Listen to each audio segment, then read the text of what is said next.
Volume 3, Chapter 58, The Coercive Acts. News of the Boston Tea Party and the other resistance to East India tea hit the British like a thunderclap. Since the repeal of the Townshend duties over 3 years earlier, news of the American colonies had dropped out of the British press, and while Massachusetts had continued to be a slight irritant, it was generally assumed that everything was tranquil in the colonies. Hence, no one in Britain had an inkling of the furor that the Tea Act would cause.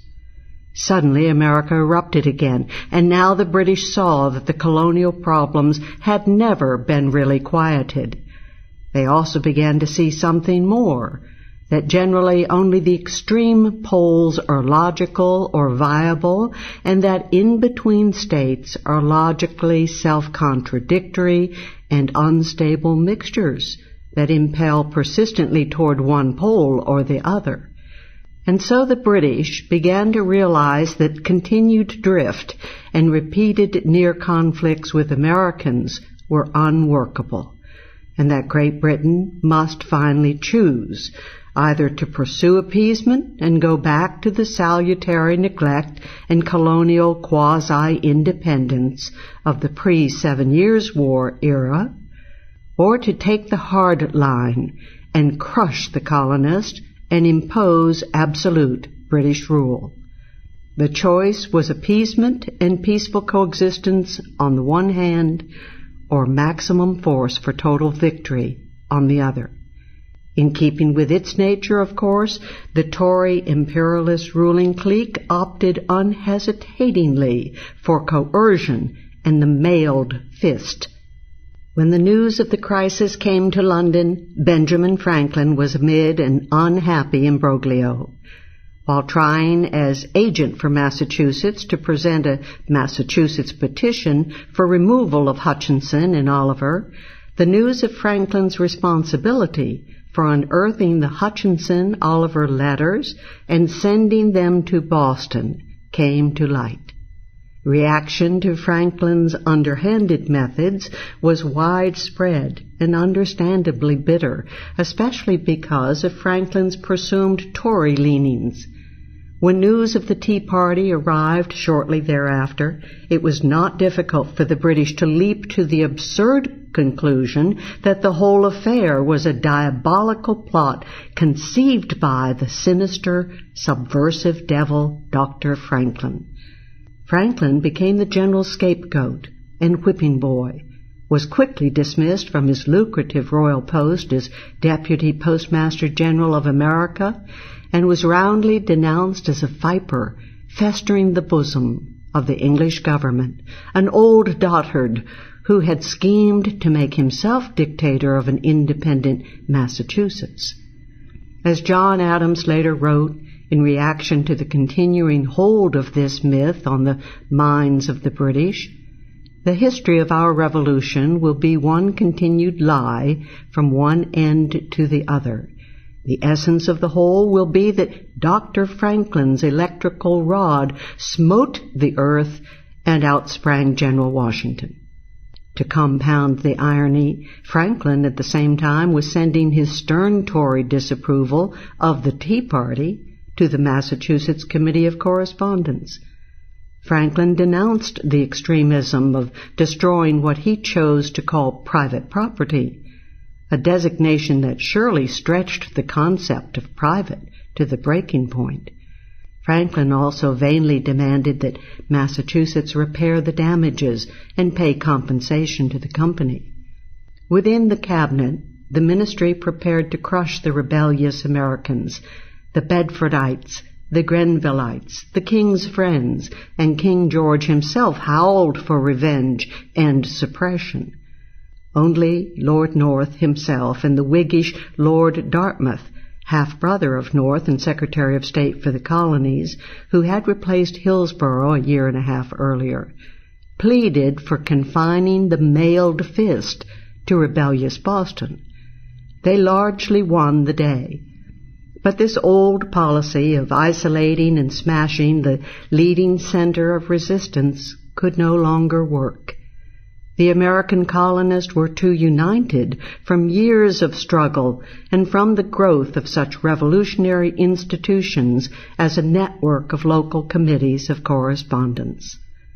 The Crown called Parliament into session in early March 1774 and presented a series of 4 coercive acts designed to bring Britain's might to bear upon Boston. First came the Boston Port Act, which brutally closed the port of Boston to all commerce until the town granted compensation for the lost tea to the East India Company and paid the foregone duties to the Crown. The act also transferred the Royal Custom House from Boston to Salem for the duration of the act. No ships were to load or unload at Boston, except for military stores and whatever food or fuel might be cleared by the customs authorities. Opposition in Great Britain was revitalized. The Chathamites and the bulk of the Whigs had condemned the Tea Party, but they could not sanction coercion of the colonies. One of the few British supporters of the Tea Party had been the Wilkite radical MP Alderman Bull, who urged clearing Boston of British soldiers, brutes that have too long been suffered to live there.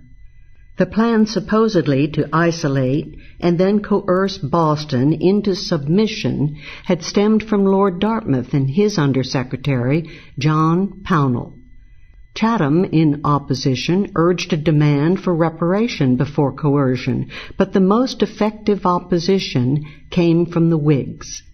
Edmund Burke, William Dowdeswell, the West Indian merchant Rose Fuller, and young Charles James Fox. But the opposition was in vain. With even Colonel Barré and General Conway speaking in favor of the bill, the Boston Port Bill was quickly passed on March 30, was approved by the King the following day, and became effective on June 1. Charles Vann, MP from Wales, was the most extreme proponent, calling for the destruction of Boston, that nest of locusts. Great Britain added to the injury of the people of Massachusetts by seeming kindness of removing Hutchinson, but replaced him as governor and captain general by General Thomas Gage, who was sent to Boston to announce the stormy tidings and to put the bill into effect. Gage was also to transfer the seat of Massachusetts government from Boston to Salem. The Boston Port Act was soon followed in early April by the Massachusetts Government Act. North and Dartmouth had hoped to end their coercive measures with the presumably temporary rap on the knuckles of the Port Act. They now allowed themselves to be pressured into approving the second and drastically permanent act of suppression, a task made easy by the growing mental instability of Lord North. Following the counsel and guidance of former Massachusetts Governor Francis Bernard, the Tories were about to see their old dream of destroying the preciously guarded Massachusetts Charter come true. The Massachusetts Government Act changed the Massachusetts Council to a body appointed by the King, each councillor continuing in office at the King's pleasure. The Massachusetts governor was now given exclusive power to appoint and dismiss all executive and inferior judicial officers, including justices of the peace and sheriffs. Superior Court judges were to be nominated by the governor for appointment by the King. Juries would now be chosen by the sheriff instead of democratically elected by the people of the towns. Finally, to crush the local radical centers of colonial resistance, the act barred town meetings from being held or an agenda acted upon except by express permission of the governor. The only minor victory for moderation was Dartmouth's deletion of an original proposal to bring the tea rioters to trial in Great Britain.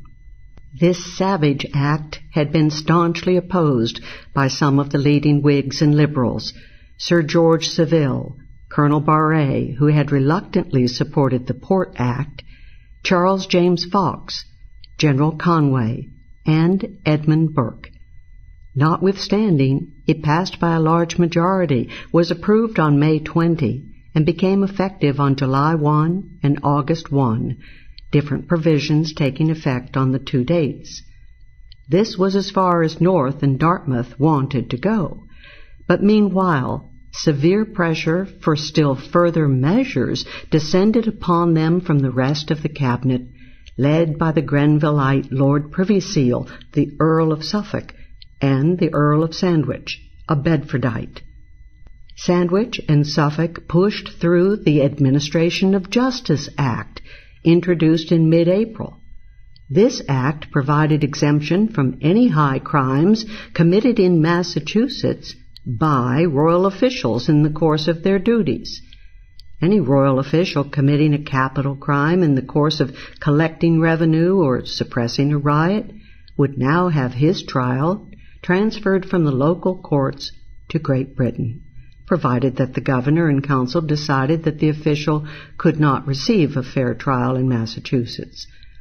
This exemption act passed overwhelmingly, despite the opposition of Colonel Barré and others, and the king signed it on May 20.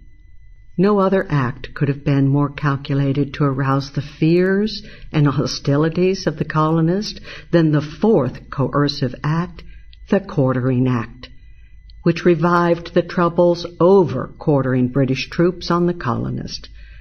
This act applied to all the colonies and forced the provinces to supply unoccupied houses and dwellings to quarter British troops at the location desired by the latter. For example, to put up the troops in Boston proper rather than at government barracks at Castle William. The Quartering Act, introduced at the same time as the Third Coercive Act, whipped through Commons without debate and was opposed in the House of Lords only by Chatham. The measure received royal approval on June 7. The beleaguered Whigs heroically tried to counterattack during the passage of the Coercive Acts.